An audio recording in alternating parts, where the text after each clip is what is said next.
My name is Mason Kennedy. I'm a student at the University of Oregon, the news director at KWVA Eugene, and I'm 21 years old and I'm from Portland, Oregon.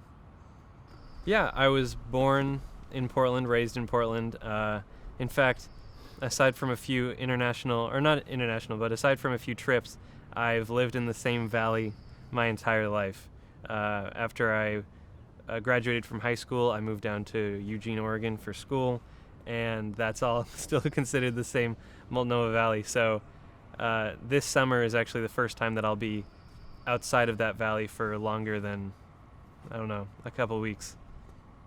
Well, I visited Ireland maybe like 10, 12 years ago. My grandfather was from there, and all my dad's side of the family is over there, and so we were able to visit when I was really young, but it'll be the first time since then, I think, that I've been over the pond, as they say.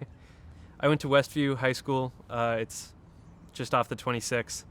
I don't know, pretty straightforward. We're not the best at much. We're not the worst at much. We're just kind of right in the middle.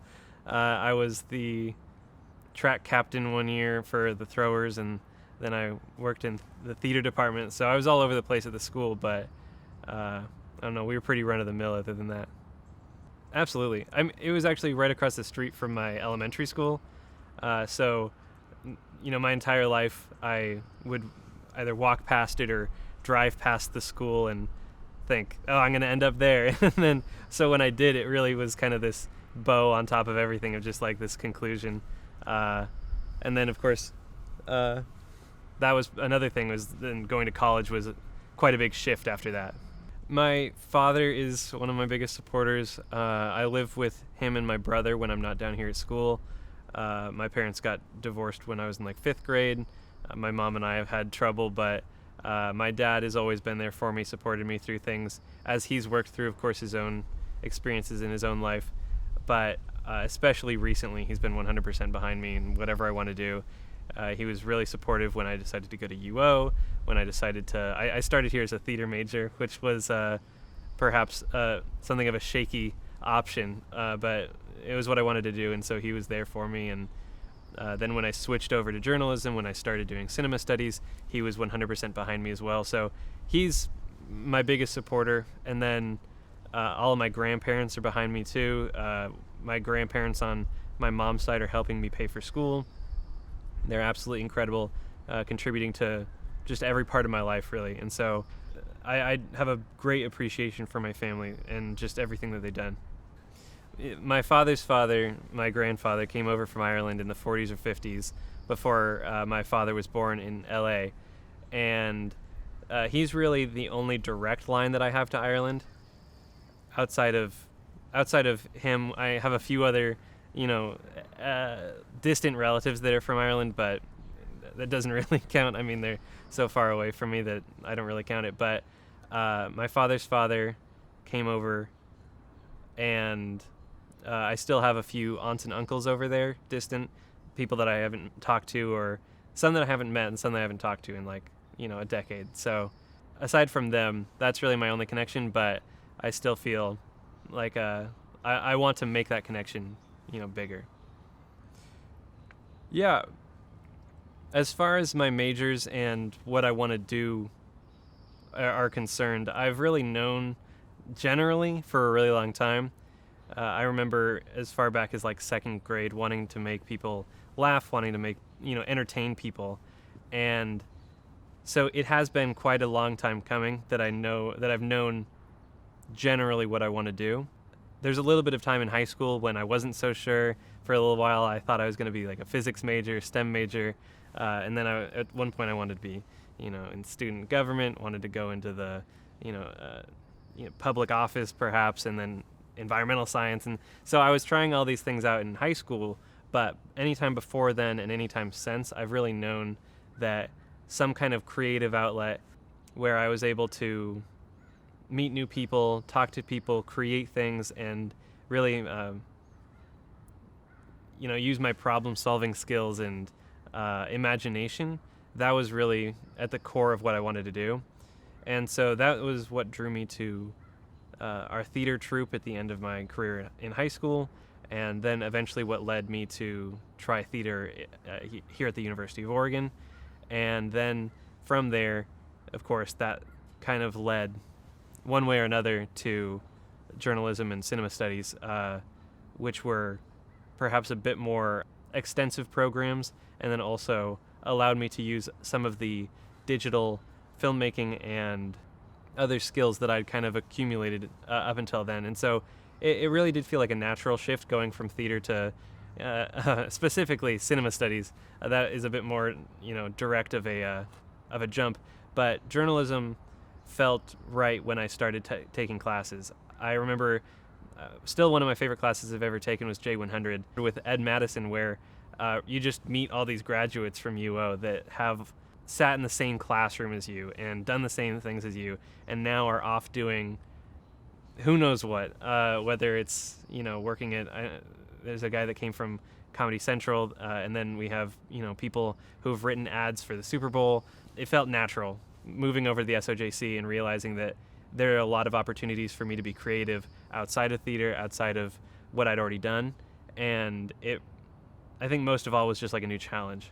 And that's what I've been looking for. And so from there, I dove headfirst, and I've been doing it ever since.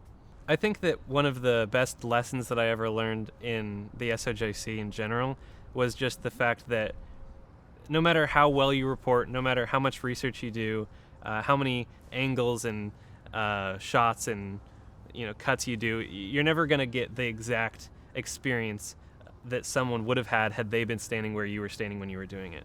And in that sense, every piece of reporting is just a little bit biased, because of course you're deciding where to point the camera, you're deciding what to look at, what to show the viewer, and then of course it gets even more into the gray area as you start editing, as you start choosing which shots that you took to use, what to present, in what order to present it. Hypothetically, you could, of course, make a documentary that's completely, false and goes off the rails. But I think that once you realize that there is just that one tiny grain of creativity in documentary, at the very least, you realize that there is so much space for so much more. And it's not taking away from the truth of it, but adding to the ability for the audience to really relate to the stuff that you're working on. I'm working on a project, of course, where I'm looking at Soundtrack to a Revolution and 13th, both incredible documentaries, and they take, more than just what you'd find in a textbook and use the additional information and the additional emotion that they can create to make you more interested and, empathetic to what was going on. And one of the big ways that they do that, is music. Of course, there wasn't We Shall Overcome playing in the background of the Selma March or anything like that. But when you watch it, when you watch the footage and you listen to that music, it adds that emotion that really makes documentary so powerful. And so I think that it really is an overlapping art form that allows for truth with the addition of emotion and the choice to, choose where you're shooting. That really is kind of, for me, at the core of documentary. And so that's partially why I love it so much, is because I think that intersection is where I'm most powerful or most useful. I think that part of the reason that I wanted to be a STEM major was because I was really good at understanding what we were talking about in class, and it got to the point where I could then convey that to the other students, maybe my peers that didn't fully understand it. And I think that that's what documentary and reporting and journalism in general can really be about, is saying, I have just enough background to fully understand what this person's talking about, and I have enough communication skills to share that with everyone else.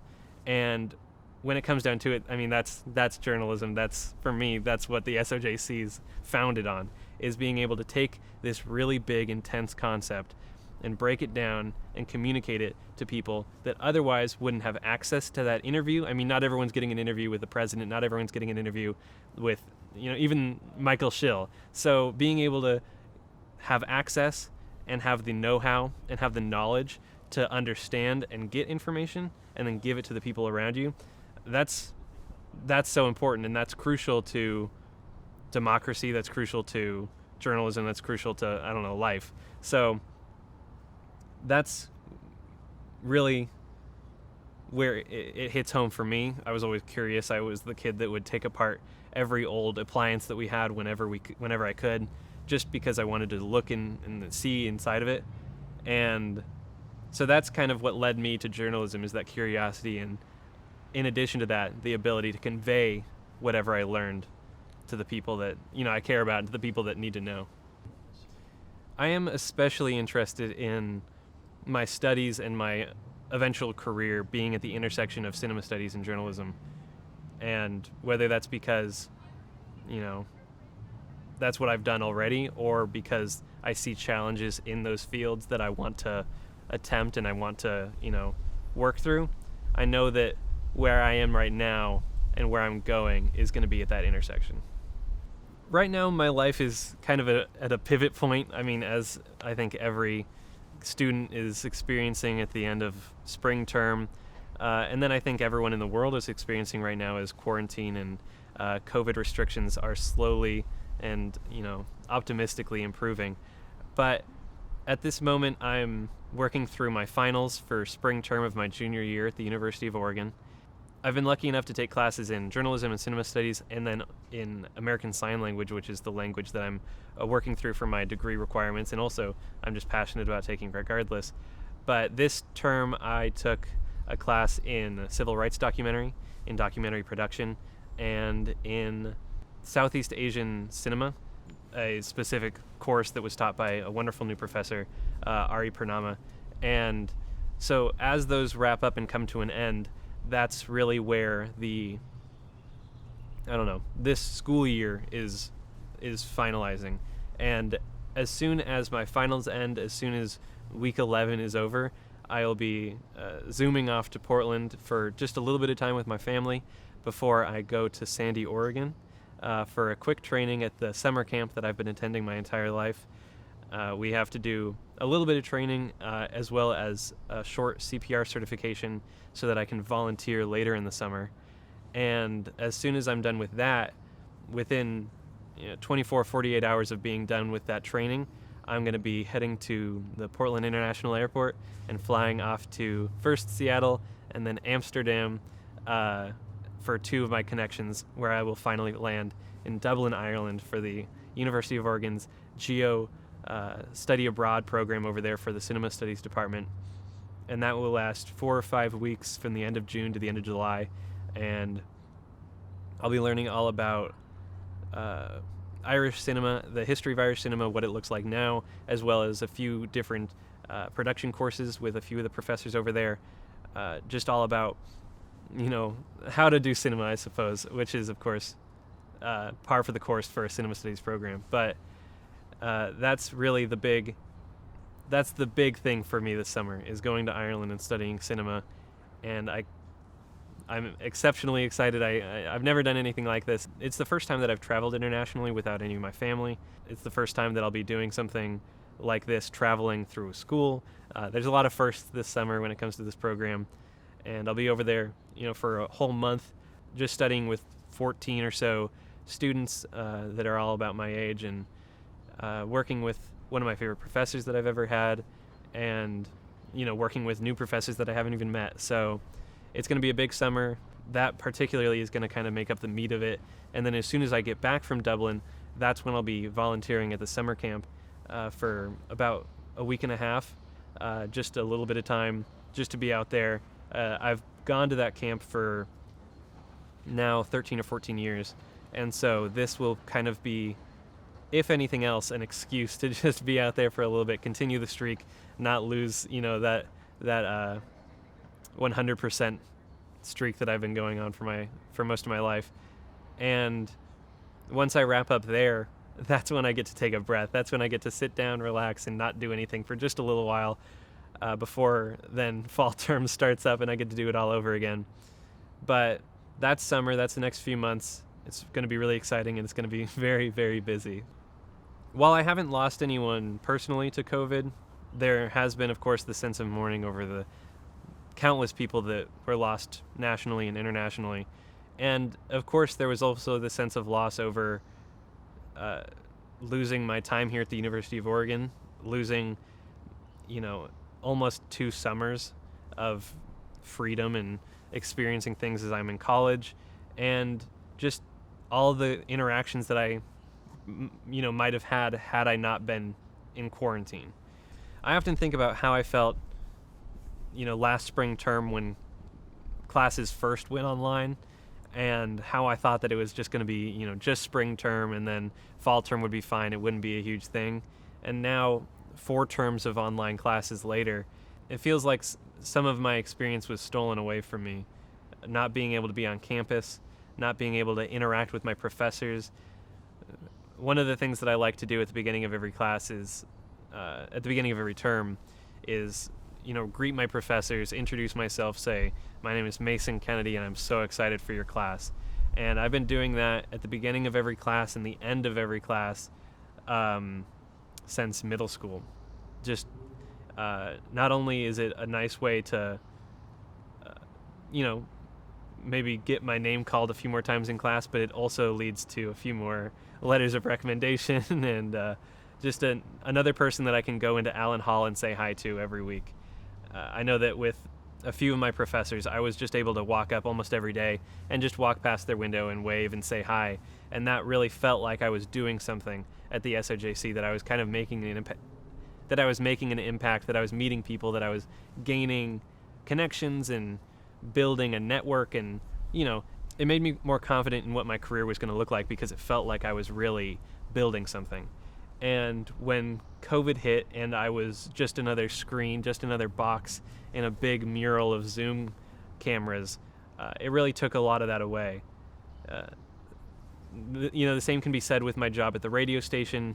Not being able to be in person, having to do everything online, has really taken away from my experience in that regard. It really didn't feel the same as before. And so, while I am exceptionally lucky in my lack of loss of lives, I think that one of the biggest things that I do consistently mourn is the loss of time and the loss of connections and the loss of, just part of my life, even if I haven't lost anything more than that.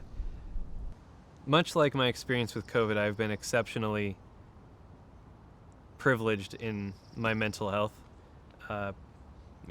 There's any number of people that I can credit with being there for me, with helping me through things, but I do have a lot of family members who are hit much harder than I am, and I have multiple roommates that are going through this, that are going through mental health struggles and crises that I could never even imagine. And even before COVID, that was a problem. And with COVID, I think the biggest thing was the loss of fun and the loss of optimism. And I think that when I've worked with my friends who have, when I work with my friends who have struggled with depression, when I work with my friends who struggle with anxiety or any other number of mental health problems that really are at the core of their hardship, those are kind of the two things that I use to work with them to come out of an episode, or to, just make it to the end of the day. And that might just be going on a walk, going to the park, throwing the frisbee, playing a video game, whatever small thing that I can do to help them.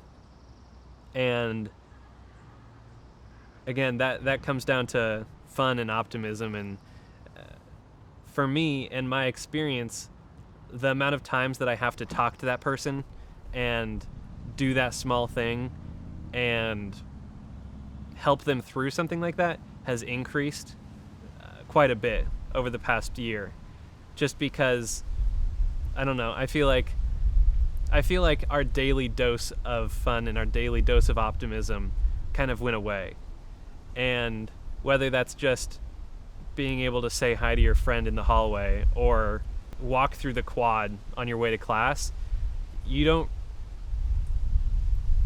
we haven't had those opportunities on a daily basis over the last year. We haven't had the ability to walk through the sun after a long class in spring term.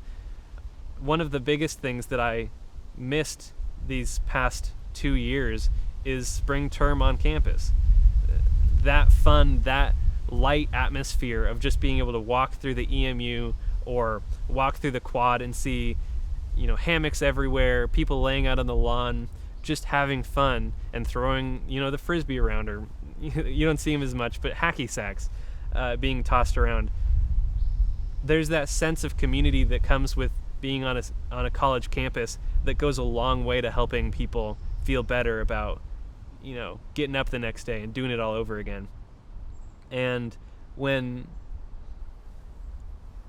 I've had to sacrifice those walks through campus, those spring term experiences, and in their stead sit in the same room almost every day, sit in the same chair almost every day, sit in front of the same computer almost every day, and just look at a screen, it makes sense to me that we've lost a little bit more of that joy, that experience. And with that loss comes the increase of just a little bit more darkness, just a little bit more sadness, just a little bit more of everything that isn't, the fun upside of being in college. One of the things that I have tried to think of alternatives to has been the fact that in online classes, it really has felt like I've gotten all of the negatives of going to college and none of the positives. I mean, whether it's just like homework or finals or late night study sessions, there's all that stuff that you really don't want to think about and you don't want to have to do. And then you turn around and realize that part of the reason that all of that was worth it was because you got to watch, your first year on campus was full of late nights in the dorms watching movies and making food with your friends, and then you got to walk through these wonderful new buildings and meet new professors every term and, shake their hand or talk to them about a project and use all of the resources and all of the space that's here on campus, and in doing so make friends and grab a bite to eat with someone that you just met in class. And there's so much positive stuff that comes with college that wasn't there this year. And I really hate to think of all the people that just got to campus, that just started at the University of Oregon, and only see the negatives. All those people that weren't able to really feel those positives because we had to social distance and we had to stay inside. And so I think that in that regard, kids have lost a lot. And I don't mean to, assume anything, but when I look at my parents, when I look at all of the adults in my life who have lost, a year and a half on their own, they're potentially losing a year of work at a job that they'll be at for 8 or 9 years, or however long they're going to end up staying there. They're losing just one part of that. But for a lot of people, the 4 years after you graduate high school is really the only opportunity that you have to live on a scholarly campus and work with people that are all, for the most part, your same age, all going through the same stuff as you. And so even if we get out of COVID and quarantine's over and, we get back to normal, I think that there's going to have to be a conversation with all the people that lost half of their college career to sitting at a computer all day. And I'm going to be part of that conversation because I lost, just as much, but it is going to be a big conversation and it's going to be a big thing because it isn't the biggest loss that COVID has incurred, but it is a really big one.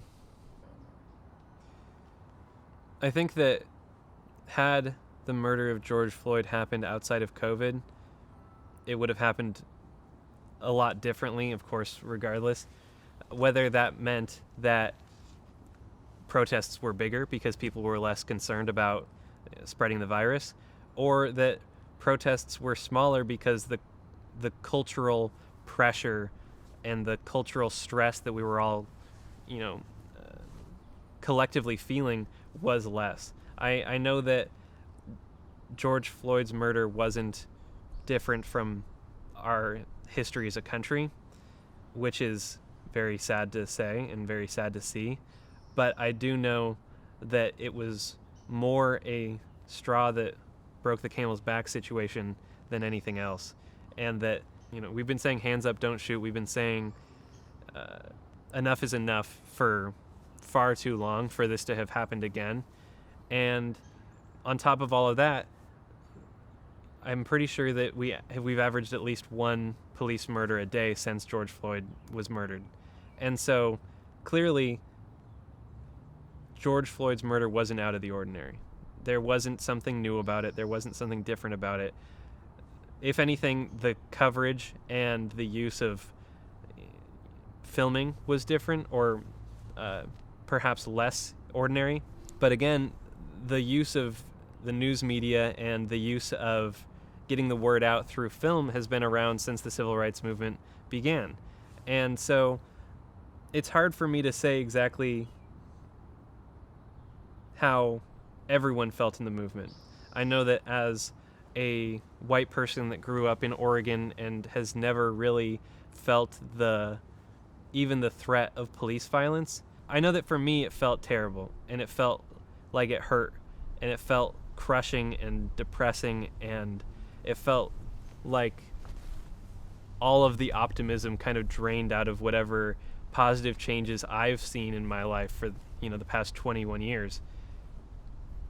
At the same time, the knowledge that there are many, many people who were hurt far more by this, including, of course, George Floyd himself, that made it all feel a lot more real and a lot more devastating. Just the thought that if this is how I feel, and I've never really experienced any part of this, imagine how anyone else feels who's experienced even a microscopic amount more than I have. It must be exponentially worse for anyone else. And so while it was really painful, it was really eye-opening. And I think that George Floyd's murder was the first event of police brutality that I really experienced. I heard about Trayvon Martin. I heard about a lot of the other, I heard about Breonna Taylor. I heard about all these other names.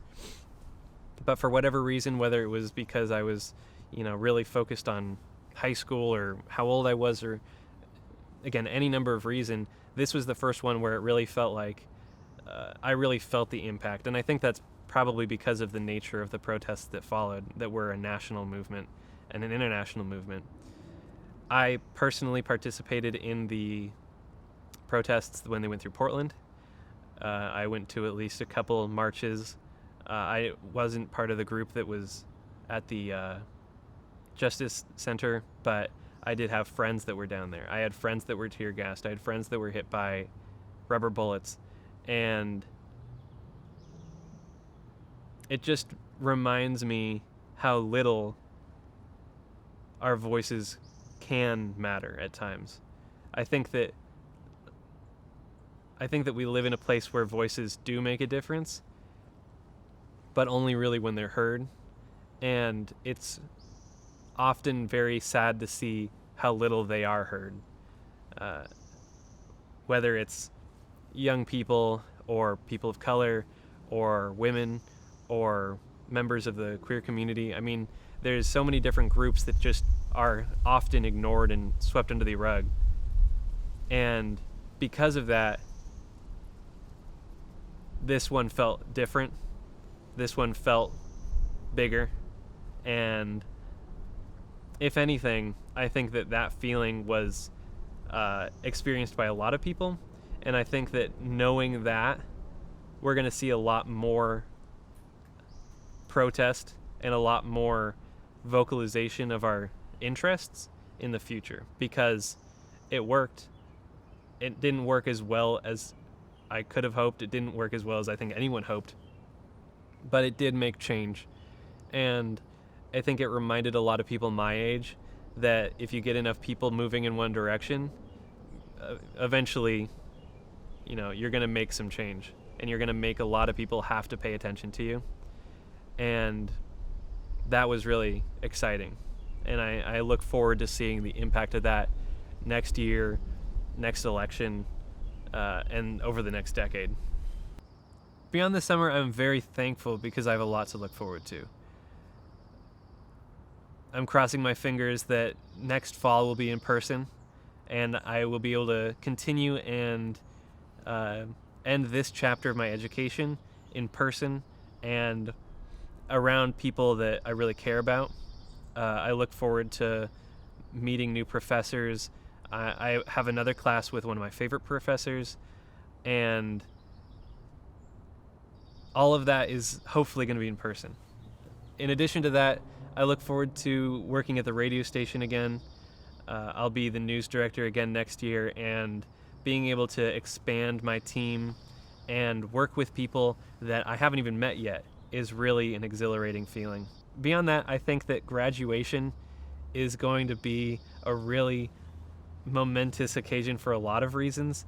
Personally, I can't wait for the 2022 graduation, not only because it will be my graduation and I'll get to see myself and my friends walk across the stage, but because we're going to be inviting back 2 classes of graduates that weren't able to do in-person graduation for the past few cycles. With that, we're going to see a bigger celebration. We're going to see a bigger crowd. I think it's going to be a bigger rush just to be in whatever stadium we end up using. I imagine we'll have to use Autzen for that. And I think it's going to be a lot of fun to graduate with this class. I think it's going to be a lot of fun to graduate with my friends and to see not only the friends that I live with that I've known since high school and even earlier, but all of the people that I've met along the way through the journalism studies, through the journalism program and through the cinema studies program. And so graduation has been a long time coming, and it's going to be a really big part of my life, and I look forward to that. Beyond that, I expect to apply for the Snowden internship program through the SOJC. My hope and what I'm crossing my fingers for is that I'll end up at a radio station somewhere in Oregon or, anywhere really, and maybe it'll be an NPR affiliate. That's kind of my stretch goal, I guess, is that I'll end up working somewhere like that. And from there, I think it's kind of just a stepping off point to see, if that internship works out and I'm working somewhere that's really nice and treats me really well, then I'll just continue doing that. But if that doesn't end up working out, which is, totally fine, my next big goal is to just pay off the few loans that I've taken out and get to a clean slate as quickly as possible. Once I've gotten rid of the debt, once I've gotten rid of the loans that I've taken out, then it's just kind of spreading my wings and going anywhere. I'm currently going through the process of applying for my Irish citizenship, which means that I won't be necessarily bound to the United States. I can go and I can live in Europe. I can travel in Europe. I can work in Europe, and I can try all these different things around the world after that. I also have, for quite a while, had an interest in working on farms around the United States and around the world and learning about more natural or more nature-centric ways of farming. In class, we recently watched, The Biggest Little Farm, and that's kind of exactly what I'm looking for, the experience of working on a farm, of using my hands after a few years of being in a very, scholarly setting. I would love to get out there and, put on my work boots and kind of dig in and do some stuff like that. And beyond that, I think that part of me is kind of leaving it open on purpose. I have a few kind of basic ideas for beyond the, the next 5 years or so, but I think that as long as I'm seeking out passion, I'll be able to be content with whatever I end up doing. So that's my big next step, is getting rid of debt, getting out of the loans, and then going wherever I feel like it. Particularly after my time at the University of Oregon, I've come to realize that whatever platform I end up creating, whatever space I end up working in, civil rights and equal rights, at the very least, will be a part of my daily experience. Many of the farms that I've interviewed for previous stories that I've worked on, many of the groups that I work with in and out of my time at the University of Oregon, have been centered around bringing in people who have been disenfranchised in a variety of ways. The summer camp that I work at was actually one of the first integrated summer camps on the West Coast. It's been integrated for almost as long as it's been around. I think there was a few years there where it wasn't, but the camp's been around for almost 100 years, so it has a long history of inclusion, and they're continuing that to this day. And again, many of the farms that I've worked with really prioritize bringing people of color back into the farming process in a more positive way. And so wherever I end up, I know that civil rights is going to be a big part of my life. I know that using my platform, if I do create one, to raise up and lift up voices who are less privileged than me is going to be a big part of my life. If I end up working on documentaries or the radio or anything within journalism or cinema studies, I know that my team is going to reflect the world that I live in, and it's not going to just reflect the state that I live in. I know that Oregon isn't exactly the most diverse place in the world, but my team will reflect the world that I live in, and I think that that's something that I've learned through the cinema studies program and through journalism, is that when you have a team that's diverse and you have stories that are diverse, you're going to have better stories. And of course, as a journalist or as a director, I'm in the business of making the best stories I can, and so it's only natural that I'd want a diverse team.